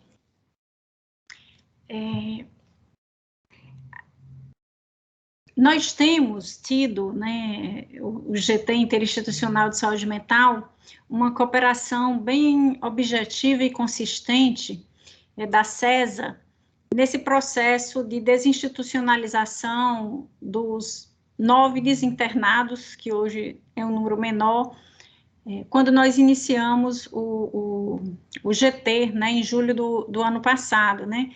Então, muitas reuniões aconteceram sobre o comando da SESA no Estênio Gomes, com equipes do interior do Ceará, porque muitas pessoas que estão hoje no Estênio Gomes são do interior do Ceará, assim como também a SESA tem contribuído bastante com as perícias das pessoas que hoje se encontram no Estênio Gomes, né, e isso, sem dúvida, tem sido uma presença forte.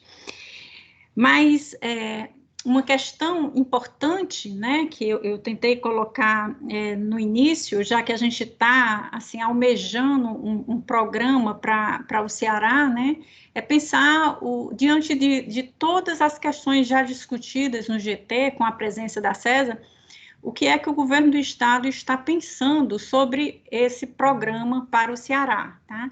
Mas eu gostaria, fica a reflexão, mas eu vou já introduzir as questões, começando pela Olívia, tá? Com uma pergunta do Franklin Horácio. Como fomentar essa discussão dentro do Poder Judiciário? Mais que um programa ou plano, precisamos de uma política pública para a pessoa com transtorno mental em conflito com a lei. Perfeito, Lerian. Obrigada, Franklin. Bom, para fomentar com o judiciário, eu acho que são alguns movimentos necessários, né? Tanto interno quanto interinstitucionalmente. Aqui na Paraíba, nossa experiência, eu a reconheço a partir da sensibilização desses profissionais. Então, se aproximar com as discussões que envolvem a loucura e que tratam, portanto, da desinstitucionalização, quando a gente demanda que cada um de nós modifiquemos a nossa forma de se relacionar e de, enfim, lidar com ela, requer que a gente passe a sensibilizar esses profissionais e cada um multiplique esse processo. E aí, óbvio que ele precisa estar agregado a uma discussão sobre as desigualdades, os marcadores das desigualdades que estão estruturando a nossa sociedade e que, portanto, perpassam as instituições, desde o Poder Judiciário, a própria universidade, enfim, a família, as famílias e todas as instituições que nós lidamos. Então, aproximar-se do judiciário e o judiciário também sair do seu lugar, do seu gabinete, é fundamental. Ontem nós encerramos o curso aqui, como eu mencionei, nós tivemos, enfim, falas muito sensíveis e importantes com relação a isso, Franklin. Teve uma fala específica, eu não vou nominar, enfim, não vou expor as pessoas, mas que dizia de uma modificação de um processo de trabalho, de uma lógica de trabalho, né? Que diz de sairmos da nossa cadeira, do nosso escritório, do nosso gabinete,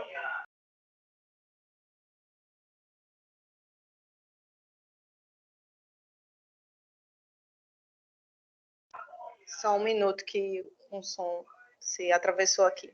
Mas diz de sairmos dos nossos lugares de conforto, dos nossos locais protegidos, das nossas estruturas tão sólidas e aprendermos como desenvolver uma escuta ativa dessas pessoas, né? Então, isso não perpassa estarmos dentro necessariamente das nossas salas, do ar-condicionado que nos conforta, mas diz de modificarmos a nossa forma de trabalho. E aqui é fundamental pensar, inclusive a partir da experiência que a própria Janete colocou, como é que tais profissionais são provocados, enquanto funcionários públicos e funcionárias públicas, a sair desse lugar, né? Então, cada um de nós temos que saber essa nossa atribuição, no local que nós ocupamos, o limite das nossas funções, mas também entendermos que a complexidade desses casos nos convoca a sairmos desses locais e, por exemplo, irmos até a RAPS. Um dos magistrados que nos relatou algumas experiências exitosas nesse outro momento de encontro aqui estadual, falou da experiência de sair do tribunal e se direcionar a um CAPS, de conhecer a psicóloga que atendia, de conhecer a equipe multiprofissional.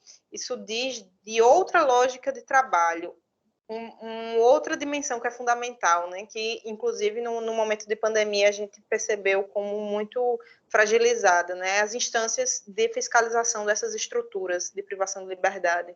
Então, é outra dimensão que precisa ser observada e reconsiderada, porque fazer inspeção nessas estruturas e atentar a este público requer um preparo da gente. Eu falo isso porque até pouco tempo estava num órgão, numa instância de fiscalização, e fiscalizar uma instituição dessa natureza ou fiscalizar o próprio sistema prisional, observando as demandas de saúde mental, requer outras perguntas, outra linguagem, outra forma de lidar, outra dimensão dessa problemática do sofrimento. Então, e que está atravessada, como eu disse, pelos marcadores das desigualdades de raça, de classe, enfim, de todos os outros que atravessam a nossa estrutura de Estado e de estrutura social. Então, é fundamental, Franklin, nessa aproximação, que o Poder Judiciário também se coloque nesse lugar, se retire desse lugar, né, de algo tão protegido e tão isolado e se comunique. E me parece que existe um processo caminhando, inclusive faço ressalva, né, ressalto os estados do Nordeste e do Norte também protagonizando esse processo, com todos os limites e as dificuldades, mas que garantem uma outra escuta. E aí não sou eu da universidade, ou a Lirian da universidade, ou algum de nós que vai dar voz para alguém, não se trata mais disso, mas de entender que uma política efetiva nesse campo só se faz com a participação e o protagonismo destas pessoas, né? Ontem nós tivemos uma aula aqui de uma pessoa que passou por longos processos de internação para magistrados aqui no estado da Paraíba. Foi um momento único, algo que a gente nunca, nenhum de nós, nem a pessoa que estava dando a palestra, nem as cursistas vivenciaram. Então, é garantir assistência integral, atenção integral, que é mais amplo ainda que assistência, né? Pensar essa escuta diz de sairmos dos nossos lugares. Acho que é um pouco do que penso. E aí, pensar os limites da política, mas pensar que um plano ele pode ser provocador, e ele, quando instaurado, convoca a sociedade, cada um de nós, a cobrá-lo, né? A cobrar sua efetivação. Muito obrigada, Olívia. Eu gostaria agora de fazer duas perguntas encaminhadas e vou direcionar para a Janete, né? Como é a atuação com os ciclos restaurativos? Existe uma classificação ou um perfil para aqueles que podem fazer parte?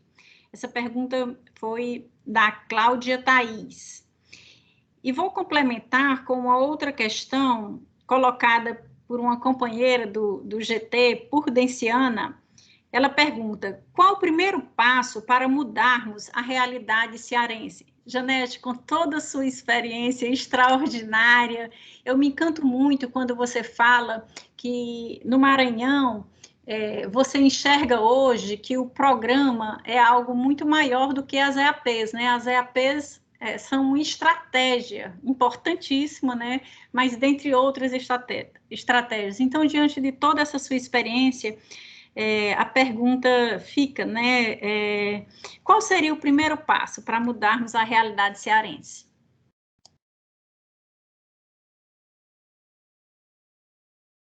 Você está sem som.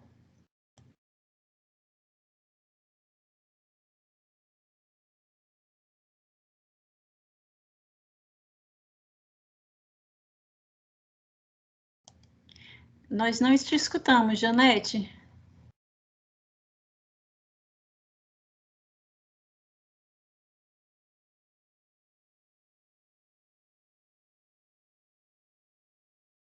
Continuamos sem escutar.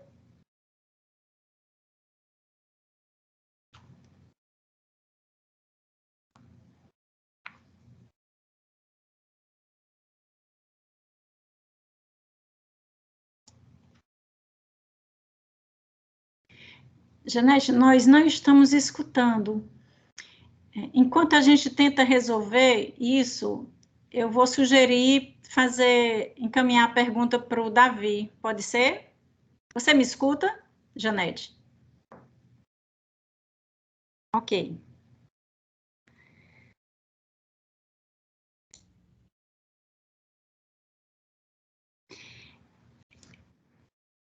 Estou direcionando a pergunta de Lúcia Bertini,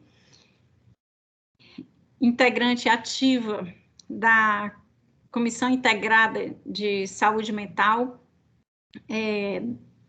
Doutor Davi, tendo visto este seminário, como podemos dar curso ao processo de desinche no Ceará?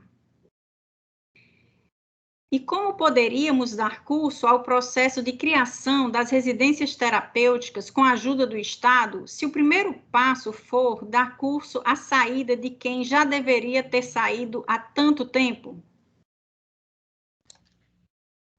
Grande Lúcia, gente muito boa.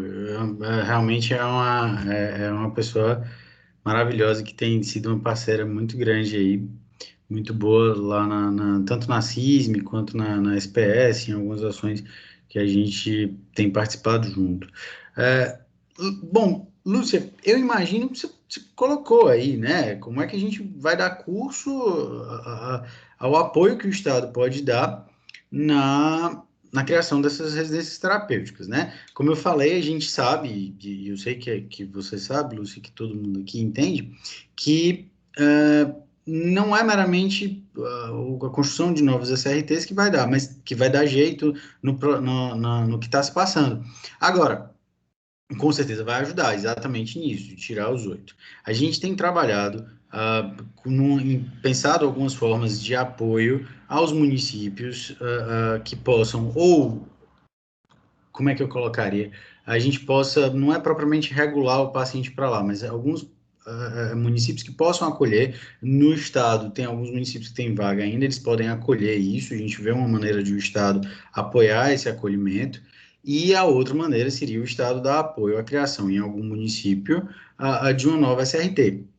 A gente precisa levar essas propostas, né, assim, para frente, porque isso envolve a alocação de recurso financeiro, então isso precisa passar em CIB, isso precisa ter um projeto, isso precisa de um trajeto, né? Mas eu te digo aqui, Lúcia, o que a gente tem feito em relação a isso iria nessa história. A gente começou com algumas articulações de desinstitucionalização sem pensar em SRT, com Tauá, com alguns municípios. Quando a gente viu que isso realmente assim, não estava gerando lá tantos frutos, a gente começou nesses novos pensamentos do que fazer para apoiar os municípios na criação das SRTs. E o que eu te digo é isso, não posso me comprometer a nada aqui, tudo que eu falo preciso passar com o secretário, né? A gente discute em equipe, mas é importante sempre que se lembrem, que isso seja lembrado, até para a gente ser cobrado, né? O Estado, a execução do cuidado em saúde mental, por ser de base territorial, ela é eminentemente do município, mas cabe ao Estado apoiar e incentivar,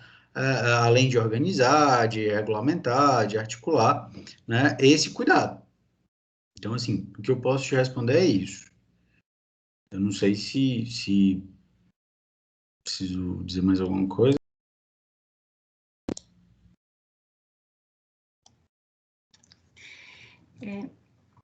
Então, você poderia falar, né, como eu tinha perguntado, a partir de toda a participação da CESA, né, no GT e todas as discussões travadas, como o governo do Estado está pensando essa possibilidade de um programa aqui para o Ceará? Bom, é nessa. A gente está, as meninas, especialmente a Sara, né, junto com Luísa, e a gente vem escrevendo quais seriam essas propostas. O que eu posso dizer, assim, é porque, olha, é muito complicado eu pegar e dizer aqui concretamente uma proposta, porque, como eu te falei, a gente chega aqui, tem uma dívida histórica muito grande, a gente tem essa questão da desinstitucionalização, a gente tem outras demandas, e eu preciso discutir essas propostas em si e tudo. Então, eu fico com medo aqui de prometer alguma coisa. O que eu quero te dizer é, a gente pensa, precisa ter um apoio do Estado, isso está claro, um apoio do Estado à construção de residências terapêuticas, e eu tenho falado isso na CISM, isso está muito claro, entendo, não posso prometer, mas eu posso dizer que é papel do Estado esse apoio, e a gente precisa ser cobrado para isso, né? A gente pode também pensar em algum plano de apoio às famílias que recebam essas pessoas que estão institucionalizadas, que estão lá, de repente, algum parente que entenda, que acolha, e a gente pode dar um suporte a essas famílias, ou tentar apoiar os municípios que recebam, por exemplo, se o paciente Iguatu tem uma vaga, supondo que Iguatu tem uma vaga, a gente pode ver uma maneira de apoiar Iguatu a receber pacientes de fora do município dele. O que a gente tem pensado é isso, mas, de novo, a gente está à disposição para escutar sugestões, a gente tem debatido isso é o que a gente levou, inclusive, para a CISM, eu acho que você estava presente, Líria, na reunião. O que a gente tem de proposta é essa, a gente precisa validar isso com o secretário, precisa passar isso em CIB. Agora, de novo, tem o grupo condutor da política, que a gente começa as reuniões em breve, eu acho que semana a gente já tem o grupo nominalmente formado, e a nossa proposta é que a gente entregue em breve essa política. De novo, isso daqui eu posso me comprometer porque é o sentido de ser da gente lá na Copom. Não faz sentido eu estar lá, ou qualquer pessoa que está lá, se não for para entregar essa política. Então, realmente, isso daí eu preciso me comprometer. Tá? De maneira direta, as propostas que a gente tem aqui e que a gente tem avaliado seriam esse apoio à criação de novas SRTs, apoio às famílias que recebam pacientes, as pessoas dentro do território que recebam os pacientes, e apoio aos municípios que recebam pessoas acolhidas que são oriundas de outros municípios. Obrigada, Davi. A nossa insistência, né, em uma posição do Estado, né, é porque seja o Paili ou mesmo o PAIMA no Maranhão, criaram programas que são subordinados à Secretaria de Saúde, e isso é um grande diferencial, né? Então, por isso que a Secretaria de Saúde do Estado, né, para a gente tem uma importância muito grande nesse sonho e grande desejo de um programa aqui para o Ceará.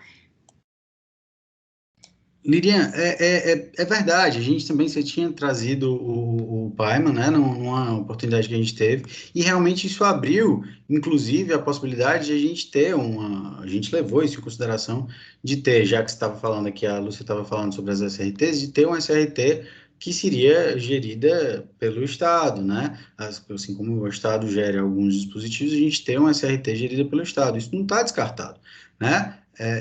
A gente pensou que seria mais eficiente essas outras formas, tá? Mas a gente leva isso em consideração, né? Eu acho que é capaz da Lúcia estar lá na SPS junto com o André no grupo condutor, e ela pode, inclusive, contribuir com isso na política, tá? A gente está aberto a sugestões, o meu interesse é o mesmo interesse de todo mundo que está aqui, eu vim para essa gestão achando que eu podia dar a minha contribuição da minha geração para essa dívida que a gente tem, e é sempre bem-vindo essas sugestões, tá? Tá bom, obrigada. Janete, você consegue falar? Infelizmente, nós não te escutamos. O microfone está aberto agora, mas nós não escutamos.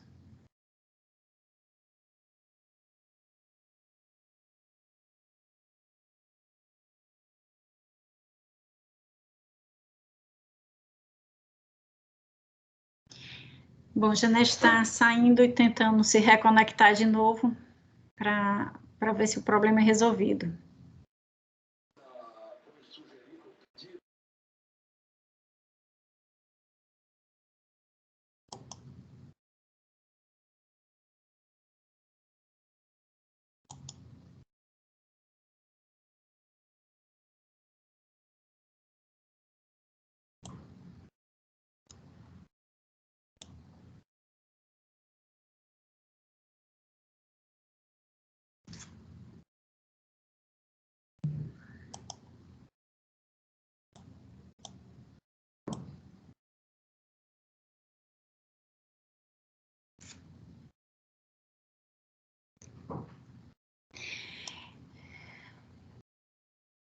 Então, infelizmente, a gente não está conseguindo acesso com a Janete. É uma pena, porque com certeza ela teria muito a contribuir nessas últimas questões, mas também pelo adiantado da hora, eu gostaria de agradecer imensamente a participação de vocês três. É um momento muito especial para todos e todas nós, escutar vocês. Saímos não só do dia de hoje, mas também dos dias anteriores do webinário, com muita coisa para pensar, muitas reflexões, e mais uma vez eu agradeço.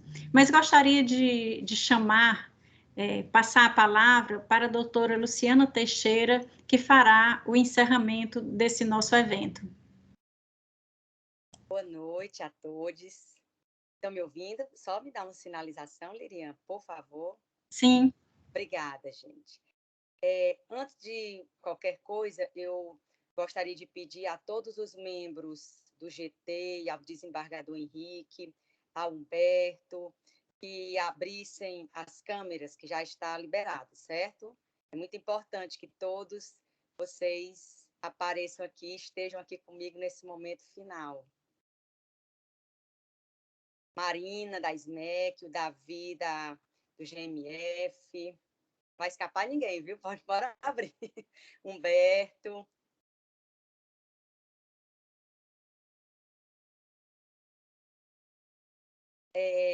Do nosso GT, Nádia, eu sei que está o João, a Prudenciana, eu gostaria que vocês, se pudessem, fossem aparecendo aí, tá certo? Para que todos tenham a oportunidade de conhecer, pelo menos virtualmente, esse grupo, né, que desde o ano passado, de junho de 2020, a gente vem juntos nesse desafio, nessa luta diária, nessa inquietação e nessa vontade muito grande de transformar essa realidade.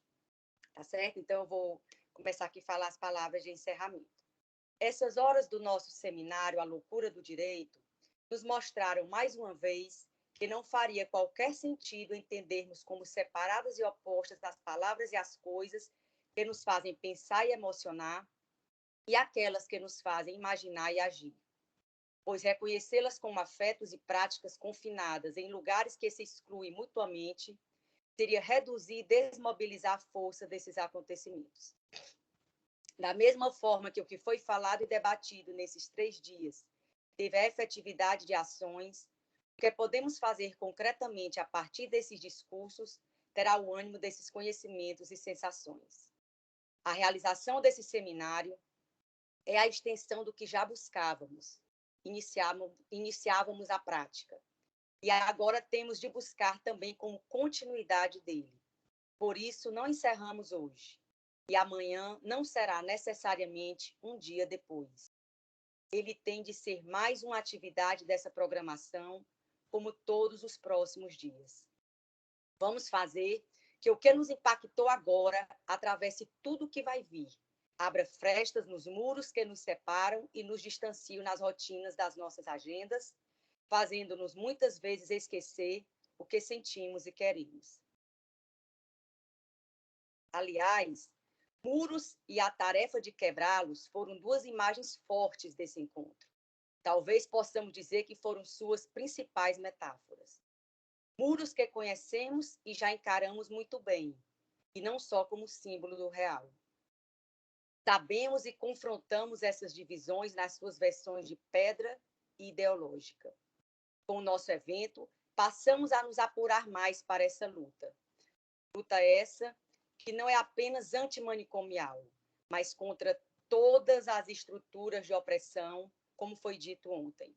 Porque todo combate específico é e deve ser um combate geral. Essas e outras batalhas que travamos pela dignidade dessas pessoas que estão privadas de sua liberdade em alguma forma de confinamento, são batalhas pela democracia. São maneiras de abrir frestas e caminhos nas barreiras que impedem uma efetivação verdadeira e indistinta dessa democracia. Essas fendas podem e têm de acontecer de muitas maneiras. Por exemplo, com essa nossa conversa agora, com todo o pensamento mobilizado por aqueles que aqui estiveram e que continuarão com suas ideias, inspirando a materialização dessas mudanças. E com isso eu quero dizer dos nossos desafios, diante dos quais estaremos mais preparados com essa atual experiência de crítica e sensibilidade. Não vamos desperdiçar nenhum verbo e nenhuma sensação que se inscreveram nos nossos corpos e percepções desde a última terça-feira. Façamos que tudo isso nos movimente no fortalecimento e na criação de políticas públicas que possam dar mais alcance ao que circulou aqui com força de transformação.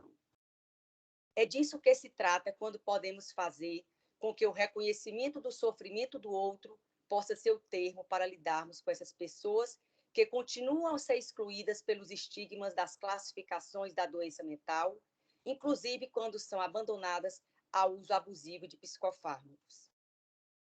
Quando queremos mudar isso, estamos falando de uma política de cuidado, que pensa antes nas formas de vida dessas pessoas, nas suas histórias e contingências, delas e de todos nós, de uma sociedade que muitas vezes se forma produzindo deformações. Quando falamos de vidas que sofrem, falamos de vidas que contam, seja no sentido de direitos, seja no sentido narrativo. E isso quer dizer que devemos escutá-las, ao invés de calá-las atrás de grades de ferro e de química. Por isso, o que falamos e praticamos nesses dias, que chamamos de loucura do direito, foi por uma realidade do direito, de um convívio mais igual, justo, solidário, com menos grades, muros e outras tantas formas de divisões que foram inventadas nessa indústria secular da exclusão e do abandono. Nosso muito obrigada, e nós tiramos alguns encaminhamentos, certo, a partir desses diálogos que nós ouvimos e participamos. São ideias que nós vamos levar para estratégias, né, para o GT, como forma de fortalecimento das ações que a gente já vem trabalhando desde o ano passado. Redirecionar o atual modelo de atenção à pessoa com sofrimento mental em conflito com a lei do Estado, a partir do paradigma antimanicomial e de respeito aos direitos humanos, devendo, para isso, promover a desinstitucionalização das pessoas com sofrimento mental em conflito com a lei, primando pelo cuidado e liberdade, fortalecer a rede de atenção psicossocial, especialmente a implantação de CAPS 3 e residências terapêuticas municipais e estadual, instituir o grupo condutor da Política Nacional de Atenção Integral à Saúde das Pessoas Privadas de Liberdade, PNASP, do Estado, fortalecendo a atuação conjunta das políticas de saúde e administração penitenciária. Implantar um programa de atenção à pessoa com sofrimento mental em conflito com a lei por meio de acordo de cooperação técnica entre os poderes executivo, judiciário, o Ministério Público e a Defensoria Pública. Institui equipes de avaliação de monitoramento das medidas terapêuticas aplicadas às pessoas com sofrimento mental, com a lei, com a EAP. Superar o paradigma da periculosidade no trato da pessoa com transtorno mental, substituindo o exame pericial de cessação de periculosidade por exame pericial multiprofissional de avaliação psicossocial e psiquiátrica. Instituir fluxos interinstitucional de atenção à pessoa com sofrimento mental em conflito com a lei, e realizar formações para o sistema de justiça, promover o conhecimento da rede da saúde e socioassistencial. Essas são o que a gente vai levar para o GT, para a gente depois discutir as estratégias. E, para finalizar, queremos fazer os agradecimentos, primeiramente ao desembargador Henrique, que é o supervisor do GMF aqui no estado do Ceará, que tem dado todo o apoio às nossas ações irrestritas. Sempre que a gente leva as ideias, as sugestões, ele sempre acata, sempre dá todo o apoio e todo o aval, e nossa gratidão, desembargador Henrique, em nome de todo o GT. Também queremos agradecer ao Tribunal de Justiça por todo o apoio, à SMEC, à Associação Cearense de Magistrados, ao Programa Fazendo Justiça do CNJ PNUD, ao Programa Novo Tempo e ao Governo do Estado, através das Secretarias de Saúde e Administração Penitenciária, que têm sido grandes parceiras nesse trabalho que a gente vem fazendo, né? E aí eu quero, reconhecendo o trabalho de todos, mas fazer um reconhecimento ao doutor Davi, ao João, da César, a Nara também, que tem feito um trabalho muito, nos ajuda bastante a pensar essa política, e na Secretaria de Administração Penitenciária, a Pordeciana, que coordena o setor de saúde, e a Giovana, que é auxiliar do secretário. E também queremos agradecer aos palestrantes, né, as pessoas que estiveram, os debatedores que estiveram aqui conosco, Christian Dunque, Adriana Eico, Jade Santana, Lília Schwartz, Daniela Arbex, Patrícia Magno, Davi Queiroz, Olivia Almeida e Janete Valois. Eu fiquei na dúvida se era Valois ou Valois. Aos mediadores, mediadoras, Carol Campos, Humberto Pinheiro, Poliana Lima, Alves e Lirian Mascarenha. A todos os participantes que estiveram esses 3 dias conosco, nesse modelo aí virtual, que ainda é muito esquisito, né? E é um pouco difícil. E, por último, um agradecimento todo especial, todo carinhoso, aos membros do GT, a todos eles que estão aí, que junto com, né, estamos fazendo esse trabalho, buscando essa transformação, e em especial, mais uma vez, ao desembargador Henrique, ao meu colega César, que junto comigo, a Nádia Bortolotti, ao professor Humberto, que não é da Justiça, é um historiador, um amigo, mas uma pessoa muito intelectual e que nos ajudou bastante a pensar esse evento. Queremos também agradecer ao Davi Marques, do GMF, a Marina, da SMEC, que fez acontecer essas plataformas e tudo correr bem, a Neuma, do Cerimonial, e o Flávio, e também ao Rômulo e ao Hudson, da Gráfica do Tribunal de Justiça, que tornaram possível o nosso livro, que já está o link aí, virtual, para vocês acessarem, com ensaios, tá? O livro está lindo, está muito legal, ainda está com o ISBN. Então, nossa mais eterna gratidão, e terminou o seminário, mas agora a luta continue, com certeza, maior e com mais afinco, e nós estamos juntos, e nós vamos fazer o que essas meninas aí falaram durante esses dias, esses homens e essas mulheres, né?